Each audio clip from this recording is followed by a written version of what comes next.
Nüüd ma näitan siis, mis minu potipõllundusest on välja kasvanud.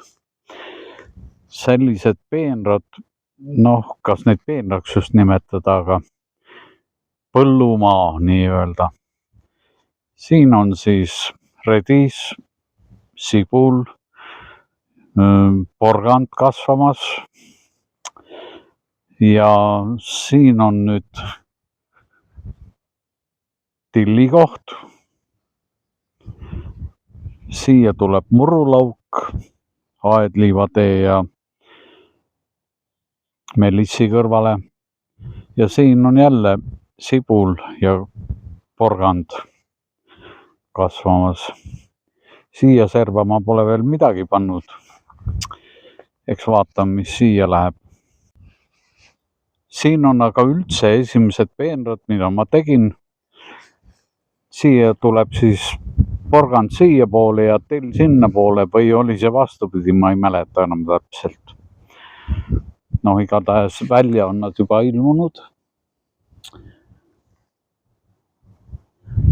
Aga nii väiksest peast ei saa veel aru, kumb on kumb.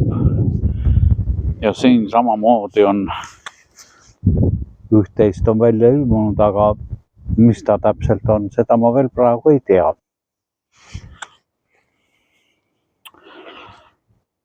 Ja maja taga on nüüd mul 3. peenar.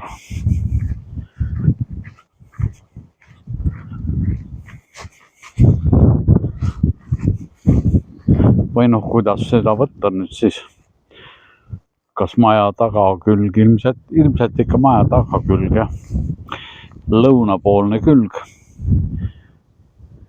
Siia tuleb siis tomat ja kurk ja siia tulevad gladioolid, mida Eevu ja Kaarel tõid. Need on praegu siia just istutatud.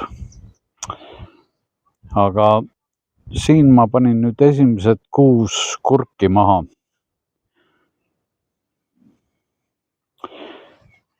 Ja need on siin mul toas tegelikult kasvavad taimed.